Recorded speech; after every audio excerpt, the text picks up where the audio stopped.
to Lesson 9. We are nearly 1/3 done with this course. Let's quickly review what you should have completed. 1. You should have completed Part 1 of your creed document. Your beliefs make up the beginning of your personal philosophy.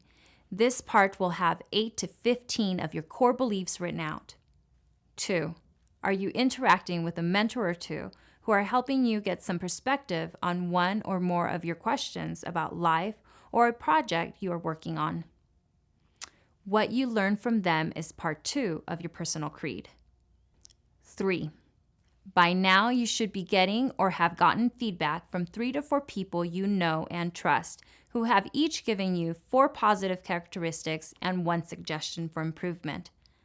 Also, you learned something about yourself in Lesson 8. According to the exercise and survey, what are your strengths, fears, and behavioral tendencies? What strength do you have which sometimes develops into a weakness? Write about what you've learned. This is Part 3 of your personal creed.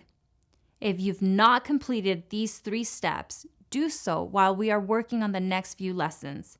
They will need to be done before we start in Lesson 14. The next 5 lessons will focus on principles and laws which are important to the creation of your personal creed and for sustaining your personal development. Keystone concept. If we don't pay attention to improving our lives and making choices which moves us in a positive direction, there is a natural tendency for all things to move to disorder and chaos. Think about this. If we don't intentionally try to make things better in life, then the natural tendency is for us to move in the direction of worse. There is a natural law for this condition. It is called the law of entropy. The law of entropy.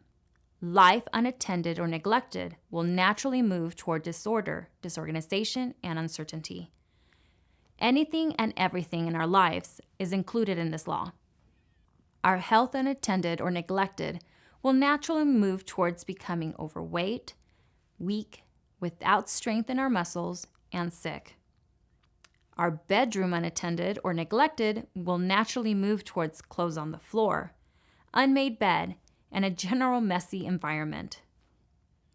Our desktop unattended or neglected will naturally move towards papers in disarray, stuff all over the desk, and things stacked. A job unattended or neglected will naturally move toward an unsatisfied employer, disorganized effort, and a gross lack of productivity, and ultimately being fired or terminated from employment. A marriage relationship unattended or neglected will naturally move toward a fractured relationship and likely separation or divorce. And the list goes on and on. Everything from the kitchen sink to a spiritual life, and literally everything else goes to disorder or to disorganization if we don't give time and attention to it. The art associated with this law is called the art of progressive living. The art of progressive living is learning to give proper attention to maintain our ability to bring and maintain things into a state of orderliness. Entropy is real. One of the best ways to understand it is to imagine a moving walkway or escalator, which is constantly moving in a direction to help facilitate movement from one place to another. Let's build a model or a continuum. On the right side of the continuum, we will label digressive living. And on the left side, we will label it progressive living. The escalator or moving walkway is constantly moving in the direction of the left side, digressive living. If a person enters the model going in the desired direction of progressive living, they must move faster than the moving walkway. If they are moving slower than the moving walkway, they will actually lose ground. If they stop, they will immediately move in the direction of digressive living. They can catch themselves and move faster toward progressive living, but slowing down or stopping will move them to digressive living. The forces of entropy are always moving to disorganization, disorder, and ultimately failure or digressive living. It's a law. Remember, laws don't care. Thinking in the context of a river flowing according to the law of gravity toward the sea or lake or down a mountain, one person described it in this way. Dead fish flow downstream. That's another way to describe it. The natural flow of things go in favor of disorganization or disorder. That's the essence of entropy. The good news is that there are specific observable characteristics and attitudes of both progressive and digressive people. When there's movement towards the digressive side, these characteristics can serve as an inner alarm. When we are lulled away into digressive living patterns, the alarm goes off. Then we could take steps to move back into progressive state. Does that make sense? First, let's look at a key characteristic of each. People who live on the digressive side have low self-esteem. Therefore, those plagued with low self-esteem are generally in a pattern of making poor choices, and hence their productivity and self-esteem plummet even more. On the other side of the model, those who have high self-esteem tend to think and feel progressive. They tend to make good choices and decisions which move them closer to progressive living. Let's look alternatingly at the model and identify characteristics on both sides. The digressive side we will want to stay away from and allow the alarm to sound when we start to exhibit the characteristics associated with the side of the model.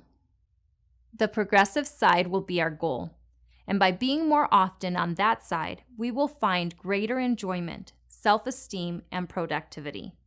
Make sense? People on the progressive side have happy thoughts. They are grateful in their challenges and acknowledge others when they succeed. They see the glass half full instead of glass half empty. People on the digressive side make excuses for anything that is not working out positively. They have an excuse for everything. This condition is like a disease, which can be called excusitis. Conversely, progressive people take responsibility for their actions. You hear them say, "I'm responsible," instead of shifting what doesn't work out for them to others. They avoid excuses and sense responsibility. One of the tendencies of digressive living is that people here blame others. They do this to mentally shift responsibility because they think nothing is their fault. Progressive people seldom, if ever, blame others for their situation. They seek to solve the problem and not find reason to accuse others.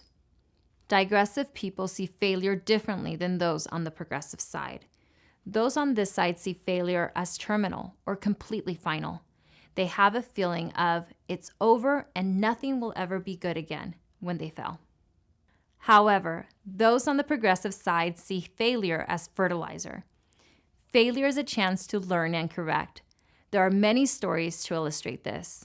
When Edison failed 10,000 times to create a sustainable incandescent light bulb, his view was that he actually succeeded in finding 10,000 ways that wouldn't work, not having 10,000 failures. Remember where the self-esteem is on each of these sides.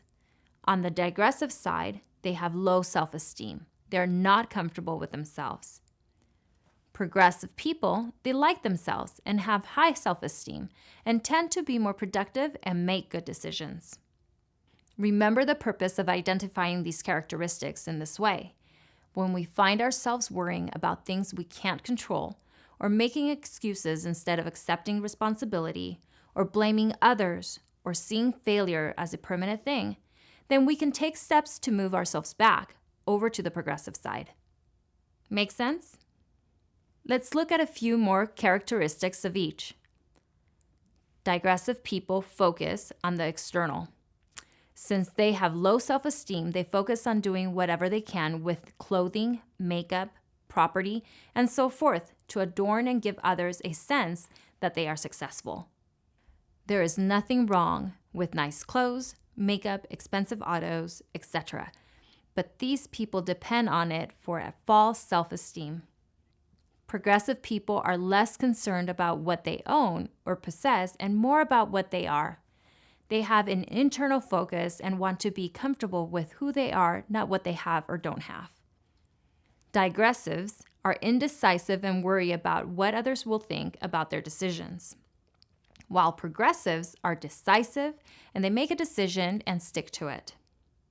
People on the digressive side have a syndrome called, if I had, then I would. They think that if they just had something they don't have, they would be happy and successful. For example, a new computer, a new cell phone, a new spouse, more money, etc. When they get it, it's like a ghost, and there will always be something else they need to be happy. People who live progressively think ahead. They are proactive, meaning they choose actions that get them prepared for what's coming, instead of waiting and finding themselves wanting in every situation. Digressives are motivated by fear. While fear gets them moving, it's like a drug fix, only fear will keep them moving. People in about the middle of the model are motivated by duty. They do things because they're supposed to do it. It's their duty.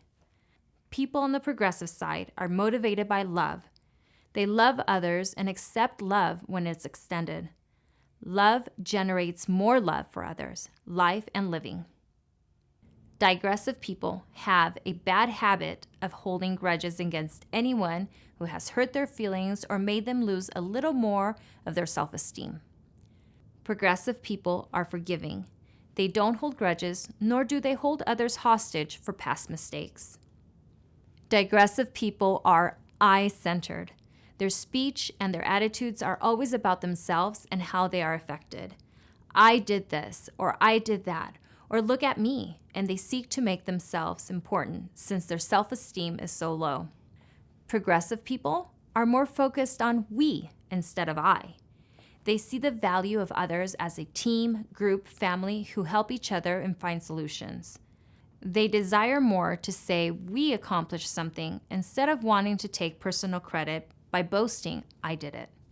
There is no formal assignment in this lesson. However, I invite you to have the image of the escalator in your mind. When you feel yourself slipping back and you hear yourself saying digressive words or phrases, or thinking digressive thoughts, what can you do to take steps to move yourself to progressive actions and thoughts? The law of entropy is real, and you can master the art of progressive living. Until next lesson, see you then.